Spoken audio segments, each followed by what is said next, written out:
வணக்கம் ஃப்ரெண்ட்ஸ். நம்ம இன்றைக்கி என்ன பார்க்க போகிறோம்னா, ரொம்ப நாளாக எதிர்பார்த்துக்கிட்டு இருந்த எஸ்ஜிடி நோட்டிஃபிகேஷன். அதாவது பேப்பர் 1 பாஸ் பண்ணவங்க, அதாவது பிஎட் இல்லாமல் பிஎட் படித்தவங்க இதுக்கு எலிஜிபிள் கிடையாது. பிஎட் படித்தவங்க எழுதணும்னு பாஸ் பண்ணியிருப்பீங்க, ஆனால் எழுத முடியாது. அதை நான் ஃபஸ்ட்டே சொல்லிடுறேன். ஏன் வீடியோ நீங்கள் தேவையில்லாமல் பார்த்துக்கிட்டு, அதாவது டிடிஎட் முடித்தவங்க தான். நோட்டிஃபிகேஷன் வந்து எப்போ வந்திருக்குன்னு பாருங்கள். இன்றைக்கி 9/2/2024 இன்றைக்கி ஈவினிங் தான் விட்டுருக்காங்க. வாங்க பார்க்கலாம். நம்ம தேவையில்லாததெல்லாம் பார்க்காம முக்கியமான பாயிண்ட்டாக பார்க்கலாம் வாங்க.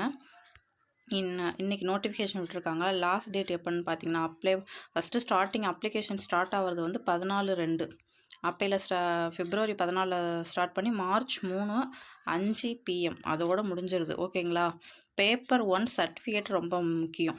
Tamil Nadu teacher eligibility test certificate paper 1 certificate ரொம்ப முக்கியம். எத்தனையோ டைம் டவுன்லோட் பண்ணிக்க சொல்லி கொடுத்துருந்தாங்க. இப்போ ஆனால் லிங்க் இருக்கா என்னன்னு தெரியல.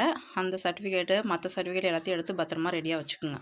அடுத்து வாங்க பார்க்கலாம். வார்னிங்கிறது பொதுவாக என்ன சொல்லியிருப்பாங்க, ஃபேக்காக யாரும் சொல்கிறத நம்பாதீங்க, காசு கொடுக்காதீங்க, சீட் பண்ணி எதுவும் உள்ளே வரணும்னு நினைக்காதீங்க, அப்படி எதுவும் கிடையாது, நாங்கள் நேரடியாக தான் நியமனம் எடுக்கிறோம் அப்படின்னு சொல்லியிருப்பாங்க. ஸோ அதெல்லாம் நீங்கள் படித்து பார்த்துக்குங்க. www.drb.tn.government.in அதுக்குள்ளே போனோம்னாவே நியூ வெப்சைட் அப்படிங்கிறதுல இந்த நோட்டிஃபிகேஷன் முன்னாடியே வந்து பிளிங்க் ஆகிட்டு இருக்கும். அதை நீங்கள் டவுன்லோட் பண்ணி பார்த்து தெரிஞ்சுக்கலாம். பார்த்துக்குங்க. வேக்கன்சி வந்து லாஸ்ட் டைம் பார்த்தீங்கன்னா 6,000+ வேக்கன்சி கொடுத்துட சொல்லியிருந்தாங்க. பட் ஆனால் இப்போ வந்து நிதி பற்றாக்குறைன்னு சொல்லிட்டு அவங்க என்ன பண்ணியிருக்காங்கன்னா 1768, அதுவும் ஸ்டார் கொடுத்துருக்காங்க. டென்டேட்டிவ் அப்படின்னா இது மாறுதலுக்கு உட்பட்டது அப்படின்னு சொல்லி கொடுத்துருக்காங்க.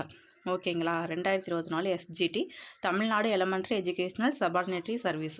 இது என்ன சேலரின்னு பார்த்தீங்கன்னா, லெவல் 10 படி 20,600லேருந்து 75,900 வரைக்கும். இப்போ நீங்கள் எக்ஸாம் பாஸ் பண்ணி போனீங்கன்னா ஃபஸ்ட் மந்த் சேலரி 20,600. அதுக்கப்புறம் நீங்கள் லாஸ்ட்டாக வாங்குறது 75,900. ஓகேங்களா? அடுத்து பாருங்கள், கரண்ட் வேக்கன்சிங்கிறத இங்கே ஒன்று கொடுத்துருக்காங்க. இங்கே வந்து 1,729 கொடுத்துட்டு பேக்லாக் வேக்கன்சி அப்படின்னு சொல்லி 39 கொடுத்துருக்காங்க. இதை பற்றி நமக்கு சரியாக தெரில. வாங்க அடுத்து பார்க்கலாம். டேட் ஆஃப் நோட்டிஃபிகேஷன் ஆல்ரெடி சொன்னது தான். இன்றைக்கி விட்டுருக்காங்க. 14ஆம் தேதியிலேருந்து அப்ளை பண்ணலாம். 15ஆம் தேதி வரைக்கும். வெரி இம்பார்ட்டன்ட் எக்ஸாம் டேட்டு எப்போ அப்படின்னு பார்த்தீங்கன்னா 23/6/2024. அதாவது இப்போ நீங்கள் வந்து சில பேர் வந்து குரூப் 4க்கு படிச்சுட்ருப்பீங்க, சரிங்களா? நீங்கள் குரூப் 4க்கும் இந்த எஸ்ஜிடிக்கும் சேர்த்து படிக்கலாம். இதையும் எழுதிக்கலாம். ஓகேங்களா? ஏன்னா எழுதுகிறவங்க எல்லாரும் எஸ்ஜிடிலே பாஸ் பண்ண போகிறது கிடையாது. அதனால் நீங்கள் குரூப் 4க்கும் அப்ளை பண்ணிக்கலாம், எஸ்ஜிடிக்கு அப்ளை பண்ணிக்கலாம். ஒரே மாதிரி தான் எல்லாமே படிக்க போகிறீங்க. ஒரு சில டாபிக்ஸ் வந்து அங்கே படிப்பீங்க, இங்கே படிக்க மாட்டீங்க. அதை நம்ம பார்த்துக்கலாம். நம்ம சேனலை சப்ஸ்கிரைப் பண்ணிட்டு பாருங்கள். உங்களுக்கு டெட்டுக்கு நோட்ஸு, டிஎன்பிஎஸ்சிக்கு நோட்ஸ் எல்லாமே நமக்கு வந்துக்கிட்டே இருக்கும். அடுத்து பாருங்கள், வேக்கன்சி டீட்டெயில்ஸ் பற்றி கொடுத்துருக்காங்க. கம்யூனிட்டி வைஸு, அதுக்கப்புறம் லாங்குவேஜ் வைஸ் கொடுத்துருக்காங்க. இங்கே பேக்லாக் வேக்கன்சின்னு சொல்லி முன்ன கொடுத்ததுலேயே அவங்க மைனாரிட்டி லாங்குவேஜ்னு சொல்லி 20, தமிழுக்கு 19 கொடுத்துருக்காங்க. அதுலேயே கம்யூனிட்டியை படி தான் கொடுத்துருக்காங்க. எஸ்சி, எஸ்சிஏ, எஸ்டி அதில் எத்தனை வேக்கன்சி இருக்குது அப்படிங்கிற மாதிரி. ஓகேங்களா? அடுத்து பார்த்திங்கன்னா, மைனாரிட்டி லாங்குவேஜுங்கும் போது உருது, தெலுங்கு, கன்னடா, மலையாளம் இந்த மாதிரி வரும். அதில் எம்பிசியில் எத்தனை, உருதுவில் எத்தனை, தெலுங்கில் எத்தனை அப்படிங்கிற டேபிள்லாம் இதை நீங்கள் பார்த்துக்குங்க. ஏன்னா உங்களுக்கு யாருக்கு தேவையோ அவங்களுக்கு மட்டும் தான் யூஸ் ஆகும். மற்றவங்களுக்கு நம்ம இதை சொல்லிக்கிட்டே இருந்தால் யூஸ் ஆக போகிறது கிடையாது. ஸோ நீங்கள் யூஸ் ஆகிறவங்க இந்த லாங்குவேஜ் பற்றி பார்த்துக்குங்க. அடுத்து பார்த்திங்கன்னா, இதுதான் கரண்ட் வேக்கன்சின்னு கொடுத்துருக்கிறது தான் 1388. ஒவ்வொரு இடத்துலையும் நம்பர் மாறுபடும். ஃபஸ்ட்டு சொன்னாங்க 1768ன்னு சொல்லி, அப்புறம் பேக்லாக் கழிச்சிட்டு மீதி சொன்னாங்க. இப்போ கரெக்டாக தமிழுக்கு உள்ளது மட்டும் பார்த்திங்கன்னா 1388. இதில் ஜென்ரல் டர்ன் வந்து 126. ஜென்ரல் டர்ன்லேயே உமனுக்கு பார்த்திங்கன்னா 174. அடுத்து ஜென்ரல் டர்ன்லேயே வந்து தமிழ் மீடியம் பார்த்திங்கன்னா 56 பிஎஸ்டிஎம். அடுத்து பார்த்திங்கன்னா அதுலேயே பார்த்திங்கன்னா ஜென்ரல் டர்ன்லேயே வந்து இந்த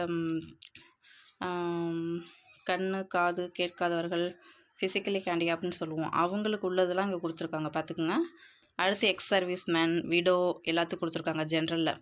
அடுத்து பார்த்திங்கன்னா பிசியில் வந்து 107 வந்து கொடுத்துருக்காங்க. உமனுக்கு வந்து 148. நான் பெருசாக இருக்கிறது மட்டும் சொல்கிறேன், சின்னதாக இருக்கிறதெல்லாம் நீங்கள் பார்த்துக்குங்க. அடுத்து பிசியில் உமனுக்கு வந்து 148. தமிழ் மீடியத்தை தான் உங்கள் டீன் கொடுத்துருக்காங்க. அது இந்த எக்ஸ்ப்ளனேஷன் உங்களுக்கு எதுவும் புரியல அப்படின்னா பின்னாடி நோட்டிஃபிகேஷனுக்கு பின்னாடி கொடுத்துருப்பாங்க எக்ஸ்ப்ளனேஷன். பிசினா என்ன, கேட் 1 VI அப்படின்னா என்ன அப்படிங்கிறதெல்லாம் பின்னாடி கொடுத்துருப்பாங்க, நீங்கள் பார்த்துக்குங்க. அதே மாதிரி எம்பிசிக்கு ஜென்ரல் பார்த்திங்கன்னா 81, உமன் பார்த்திங்கன்னா 112. அடுத்து தமிழ் மீடியம் பார்த்திங்கன்னா 36. அடுத்து பார்த்திங்கன்னா உமன் தமிழ் மீடியம் 15. அடுத்து எக்ஸ் சர்வீஸ்மேன், அதே மாதிரி ஃபிசிக்கலி ஹேண்டிகேப் எல்லாத்துக்குமே எஸ்சி எஸ்டிக்கு எல்லாத்துக்குமே கொடுத்துருக்காங்க. நோட்டிஃபிகேஷன் நீங்கள் பொறுமையாக பார்த்துக்குங்க. அடுத்து பார்த்தீங்கன்னா மைனாரிட்டி லாங்குவேஜ்னு சொல்லிட்டு அகைன் வந்து தெலுங்கு 75, அதுலேயும் அதே கம்யூனிட்டி வைஸ் கொடுத்துருப்பாங்க. தெலுங்கு லாங்குவேஜ் வச்சு எக்ஸாம் எழுதுறவங்க. அடுத்து அதுதான் அந்த லாங்குவேஜ் தான் அவங்க வந்து தமிழுக்கு பதிலாக யூஸ் பண்ணுவாங்க. அடுத்து உருதுல 35, அதுக்கும் வந்து பார்த்திங்கன்னா கொடுத்துருக்காங்க. அடுத்து கன்னடாவில் 2 இதெல்லாம் கொடுத்துருக்காங்க. ஓகேங்களா. அதுக்கப்புறம் நீங்கள் கேள்விப்பட்டிருப்பீங்க ஆதி திராவிடர் நலப்பள்ளி, ஒரு சில கம்யூனிட்டியை மீன் பண்ணி சில ஸ்கூல்ஸ்லாம் இருக்கும், அதை மீன் பண்ணி இவங்க கொடுத்துருக்காங்கன்னு நினைக்கிறேன். எம்பிசி டிஎன்சி வெல்ஃபேர்னு கொடுத்துருக்காங்க. அடுத்து பார்த்திங்கன்னா ஆதி திராவிடர் வெல்ஃபேர் அப்படின்னு கொடுத்துருக்காங்க. இதுக்கெல்லாம் பார்த்திங்கன்னா கரண்ட் வேக்கன்சி 18ன்னு கொடுத்துருக்காங்க. அடுத்து 139ன்னு கொடுத்துருக்காங்க ஆதி திராவிடர். அடுத்து வந்து ஷெட்யூல்டு எஸ்டிக்கு வந்து பார்த்திங்கன்னா 22ன்னு கொடுத்துருக்காங்க. ஓகேங்களா. இதெல்லாம் நீங்கள் நல்லா பார்த்துக்குங்க. நீங்கள் வேக்கன்சியை பற்றி கவலைப்படாதீங்க. ஒரு வேக்கன்ட்னால அது உங்களுக்குன்னு நினச்சி நீங்கள் படிங்க. அப்போ தான் வந்து இது பண்ண முடியும். ஐயோ பிசியில் இவ்வளோ தான் இருக்கா, எம்பிசியில் இவ்வளோ தான் இருக்கா அப்படின்னு நினச்சி நீங்கள் படிச்சிங்கன்னா கஷ்டம். ஏன்னா இப்போ இருக்க சுச்சுவேஷனுக்கு இப்போ நீங்கள் இதில் இப்போ இந்த எக்ஸாம் எழுதுகிறவங்க யாராவது யூஜி டிஆர்பி எழுதியிருந்தீங்க அப்படின்னாலோ இல்லை பிஇஓ எக்ஸாம் எழுதியிருந்தீங்களானாவோ இப்போ டிஆர்பியில் எப்படிலாம் கொஷின் தரம் அதிகப்படுத்திட்டாங்கங்கிறது உங்களுக்கு தெரியும். ஏன்னா முன்ன வச்ச டெட் எக்ஸாம் மாதிரி கிடையவே கிடையாது. எஸ்ஜிடிங்கிறது கொஞ்சம் கஷ்டமாக தான் இருக்கும். அதுக்கு தகுந்த மாதிரி தான் நம்ம ப்ரிப்பேர் பண்ணணும். ஏன்னா யூஜி டிஆர்பிக்கு பார்த்திங்கன்னா தமிழ் எலிஜிபிலிட்டியே ரொம்ப கஷ்டமாக செட் பண்ணியிருந்தாங்க. கஷ்டம்னா என்ன கஷ்டம்னா, அவங்க நம்ம மெயின் சப்ஜெக்டை படிச்சுட்டு இருப்போம், தமிழுக்கு அதிகம் இம்பார்ட்டன்ட் கொடுக்க மாட்டோம். சரி 30 கேள்வி தானே பேசிக்காக பார்த்துக்கலாம் அப்படிங்கும்போது அவங்க அதையே வந்து கஷ்டமாக கேட்டிருந்தாங்க. இதுவே நீங்கள் டிஎன்பிஎஸ்சியில் பார்த்தீங்கன்னா கம்பைன்ட் இன்ஜினியரிங் சர்வீஸோ இல்லை எக்ஸிக்யூட்டிவ் ஆஃபீஸர்னு சொல்லி வேறு எந்த எக்ஸாம் வச்சாலோ அதுக்கு தமிழ் எலிஜிபிலிட்டி பார்த்திங்கன்னா உங்களுக்கு சிம்பிளாக தான் கேட்குறாங்க. பிரித்தெழுதுக, சேர்த்தெழுதுக, ஒளி வேறுபாடு இந்த மாதிரி கேட்டு அதில் தமிழ் எலிஜிபிலிட்டியில் மோஸ்ட்லி பாஸ் ஆகிற மாதிரி வச்சுருப்பாங்க. ஆனால் யூஜிடிஆர்பியை பொறுத்த வரைக்கும் பிஓ எக்ஸாம்லாம் பார்த்திங்கன்னா தமிழ் எலிஜிபிலிட்டிலே அவங்க வடிகட்டுற மாதிரி வச்சுருக்காங்க. ஸோ இதுக்கும் தமிழ் எலிஜிபிலிட்டி இருக்குது. அதுக்கு தகுந்த மாதிரி நீங்கள் நல்லா படிக்கணும். அடுத்து பாருங்கள் current special school for mentally retired, அதில் பார்த்திங்கன்னா அதே மாதிரி கொடுத்துருக்காங்க.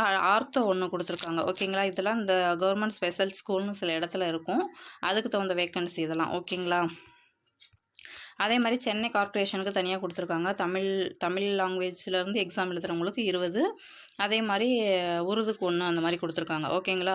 அதே மாதிரி ரூல்ஸ் ஆஃப் ரிசர்வேஷன் அப்படிங்கும்போது பார்த்திங்கன்னா வெர்டிக்கல் ரிசர்வேஷன், ஹரிசாண்டல் ரிசர்வேஷன் அப்படின்னு சொல்லுவாங்க. கம்யூனிக்கல் படி 69% இருக்கும். அதில் அது எக்ஸாம்பிளுக்கு எப்படி சொல்கிறாங்கன்னு பார்த்திங்கன்னா எஸ்சியில் 18%, எஸ்சிஏவில் வந்து 3%, அதே மாதிரி எஸ்டியில் வந்து பார்த்திங்கன்னா 1%, பிசியில் வந்து 26.5%, அதுலேயே முஸ்லீம் 3.5%, 20% பார்த்திங்கன்னா அதாவது எம்பிசி அண்டு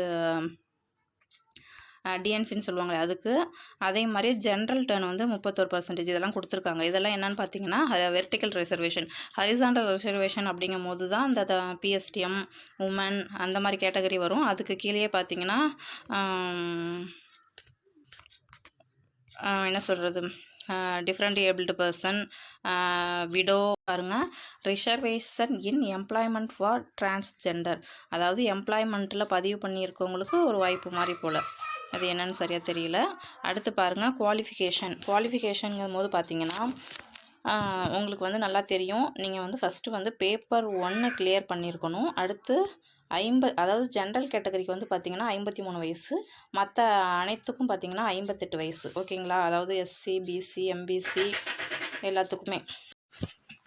அடுத்து முக்கியமானது என்னென்னு பார்த்தீங்கன்னா எஜுகேஷ்னல் குவாலிஃபிகேஷன். இதில் தான் நிறைய பேர்த்துக்கு டவுட் இருக்கும். அதாவது ஹையர் செகண்டரி 12th முடிச்சுட்டு அதில் மினிமம் வந்து அட்லீஸ்ட் 50% மார்க் வச்சுருக்கணும்னு சொல்கிறாங்க. ஓகேங்களா.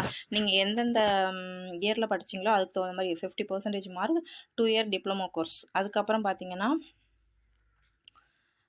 45% மார்க்கு 2 இயர்ஸ் டிப்ளமோ கோர்ஸ். வந்து இது வந்து எது படினா என்சிடிஇ அப்படி 2002 அந்த ரூல் படி அப்படின்னு சொல்லியிருக்காங்க.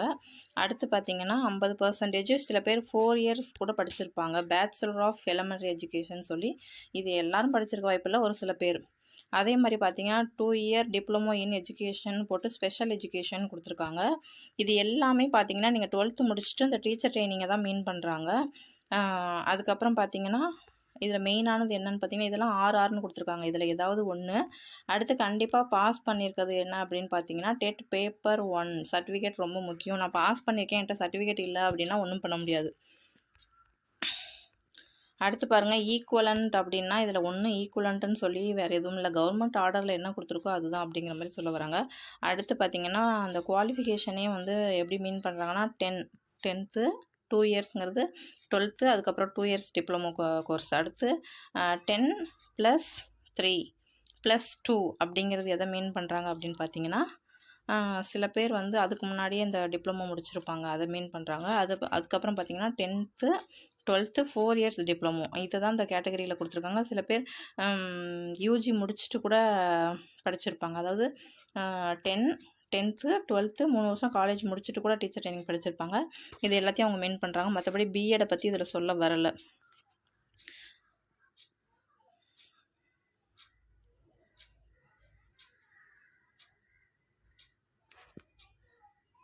ஓகேங்களா? அடுத்து பாருங்கள் ஹவு டு அப்ளை அப்படிங்கும் போது என்னன்னு உங்களுக்கு தெரியும். நம்ம நார்மலாக எவ்வளோ எக்ஸாம் அப்ளை பண்ணியிருக்கோம், எல்லா டாக்குமெண்ட்டும் பத்திரமா வச்சுருக்கணும். அதாவது பார்த்திங்கன்னா மெயினாக 10th 12th அந்த டீச்சர் ட்ரைனிங் என்ன கோர்ஸ் நீங்கள் வச்சுருக்கீங்களோ அது, UG degree, consultant seat mark sheet, அதுக்கப்புறம் பேப்பர் 1 சர்டிஃபிகேட், இது மாதிரி உள்ளது தான். இதை மெயின் வச்சுருந்தாலும் வச்சுருக்கலாம், இல்லைனா ப்ரொஃபஷனல் வச்சுருந்தாலும் வச்சுருக்கலாம். அப்புறம் கம்யூனிகேட் சர்டிஃபிகேட், அது நீங்கள் என்ன கம்யூனிட்டியோ அது எல்லாமே ரெடியாக எடுத்து வச்சுக்கணும். அதுக்கப்புறம் பிஎஸ்டிஎம் இருந்தால் பிஎஸ்டிஎம், டிசபிலிட்டி சர்டிஃபிகேட் இருந்தால் அது, விடோ இருந்தால் அது, எக்ஸ் சர்வீஸ் மேன், அது மாதிரி என்னென்ன உங்களுக்கு வந்து நீங்கள் என்னென்ன கேட்டகரியில் நீங்கள் வந்து பண்ணுறீங்களோ அது. அதுக்கப்புறம் மெயினானது பார்த்தீங்கன்னா கேரக்டர் சர்டிஃபிகேட். இது இப்போ வர எல்லா எக்ஸாமுக்குமே டிஆர்பியில் வந்து மோஸ்ட்லி அப்ளை வாங்க சொல்கிறாங்க. So group A or group B அந்த டியூட்டியில் இருக்கிற நீங்கள் ஹெட் மாஸ்டர்கிட்ட இல்லைன்னா டாக்டர்கிட்ட அந்த மாதிரி வாங்கி வச்சுக்கலாம். ஓகேங்களா? அடுத்து பாருங்கள் எக்ஸாமினேஷன் ஃபீஸ் பற்றி உங்களுக்கு தெரியும். அதாவது யாருக்கு 600 அப்படின்னா ஓசிக்கு, எஸ்சி எஸ்சிஏ எஸ்டி, அதுக்கப்புறம் இவங்களை தவறுன்னு சொல்லி கொடுத்துருக்காங்க. அதுக்கப்புறம் SC SCA ST, disabled person, இவங்களுக்கு எல்லாத்துக்குமே சேர்த்து பார்த்தீங்கன்னா எஸ்டி எல்லாத்தையும் பார்த்தீங்கன்னா 300. இந்த 600 வந்து பார்த்தீங்கன்னா ஓசி, பிசி, எம்பிசி, அதில் எம்பிசி முஸ்லீம், டிஎன்சி, இது இவங்க எல்லாத்துக்குமே பார்த்தீங்கன்னா 600 வரும். அதை தவிர மீதி இருக்கிறது எஸ்சி எஸ்சிஏ எஸ்டி, அதுக்கப்புறம் டிசபிள்டு பர்சன், இவங்களுக்கெல்லாம் பார்த்தீங்கன்னா 300. அதுக்கப்புறம் உங்களுக்கு கொடுத்துருக்காங்க, உங்களுக்கு வந்து எஸ்எம்எஸ் வரும். நீங்கள் வந்து நீங்கள் மோஸ்ட்லியெல்லாம் ப்ரௌசிங் சென்டரில் தான் கட்டுவீங்க. அதில் வந்து net banking, credit card, debit card இந்த மாதிரி சொல்கிறாங்க. முன்னாடிலாம் பார்த்தீங்கன்னா பேங்க் போய் கட்டுற மாதிரி இருக்கும், இப்போ அது கிடையாது. அதுக்கப்புறம் பார்த்தீங்கன்னா ஆஃப்லைன் மோடுன்னு சொல்லி கொடுத்துருக்காங்க. Postal order will not be accepted, அதுதான் கொடுத்துருக்காங்க. அடுத்து பாருங்கள் எல்லாமே ஆன்லைன் தான். அடுத்து ஸ்கீம் ஆஃப் எக்ஸாமினேஷன், இதுதான் ரொம்ப ரொம்ப முக்கியம். இது சில பேர்த்துக்கு இன்னும் தெரியாமே இருக்குது. Compulsory Tamil eligibility test. Compulsory Tamil எலிஜிபிலிட்டிங்கும் போது வேறு லாங்குவேஜில் அவங்க வந்து தமிழ் இது உருது, கன்னடா அந்த மாதிரி படிச்சிருந்தாலும் தமிழ் எலிஜிபிலிட்டியை கிராஸ் பண்ணால் தான் அந்த பேப்பரை திருத்துவாங்க. தமிழ் எலிஜிபிலிட்டிங்கிறது அவங்க நல்லா கொடுத்துட்டாங்க. Syllabus for Tamil language eligibility test 10th standard level. அப்போனா 6th to 12th படிக்கணுமா அப்படின்னு அர்த்தம் கிடையாது. நீங்கள் 10th புக்கு மட்டும் படித்தா போதும். அதுவும் நான் என்ன சொல்கிறேன்னா அதில் ஒரு 9 லெசன் இருக்குது அப்படின்னா நீங்கள் ஒரு 5 லெசன் படித்தாவே போதும். அப்படி இல்லை அப்படின்னா ஒரு 6 லெசன் படித்தா போதும். மெயினாக திருக்குறளை படிச்சிருக்கணும். திருக்குறள்லேருந்து கண்டிப்பாக 3 or 4 கொஸ்டின் வரும். நம்ம அதுக்கு தகுந்த நோட்ஸ்லாம் கொடுப்போம். நம்ம சேனலை சப்ஸ்கிரைப் பண்ணாதவங்க சப்ஸ்கிரைப் பண்ணிவிட்டு பாருங்கள். அடுத்து பார்த்திங்கன்னா அந்த தமிழ் எலிஜிபிலிட்டி டெஸ்ட்டு இன்னுமே நிறையா பேத்துக்கு தெரில. பிஓ எக்ஸாம் எழுதியிருப்பாங்க, யூஜிடிஆர்பி எழுதியிருப்பாங்க, ஆனாலும் இன்னும் தெரியாது. என்னென்னு பார்த்தீங்கன்னா 30 கொஸ்டின் கேட்குறாங்க. 30 நிமிஷம் 50 மார்க்கு. ஆனால் நம்ம 20 மார்க் எடுத்தால் போதும். எப்படி 30 கொஸ்டினுக்கு 50 மார்க்குன்னா 1லேருந்து 20 கொஸ்டினுக்கு 2 மார்க்கும், 21வது கொஸ்டின்லேருந்து 30வது கொஸ்டின் வரைக்கும் பார்த்திங்கன்னா 1 மார்க்கும். அப்போ என்ன ஆகும்? 20 கொஸ்டினுக்கு 40 மார்க்கு, அடுத்து இருக்க 10 கொஸ்டினுக்கு வந்து 10 மார்க், மொத்தம் 50 மார்க்கு. நீங்கள் வந்து 20 மார்க் வாங்கணும். அப்படின்னா என்ன அர்த்தம் அப்படின்னு பார்த்தீங்கன்னா நீங்கள் 2 மார்க் கொஸ்டினில் 2 மார்க்லாம் பெரிய 2 மார்க் பெரிய கொஸ்டின் கிடையாது.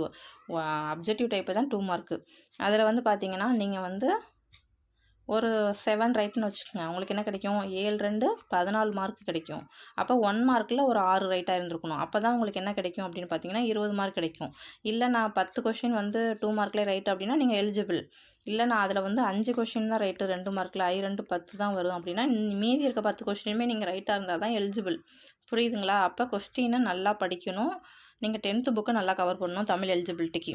அதே மாதிரி தான் மற்ற மெயின் எக்ஸாம் பேப்பருக்கு 150 மார்க்னா அந்த தமிழ் அல்லது தெலுங்கு, மலையாளம், கன்னடா, உருது இதெல்லாம் இதில் ஏதாவது ஒன்று மேக்ஸிமம் தமிழாக இருப்பீங்க. அடுத்து English, maths, science, social science இது எல்லாத்துலேயுமே ஈச்சில் வந்து 30 கொஸ்டின் போது உங்களுக்கு 150 கொஸ்டின் வரும்.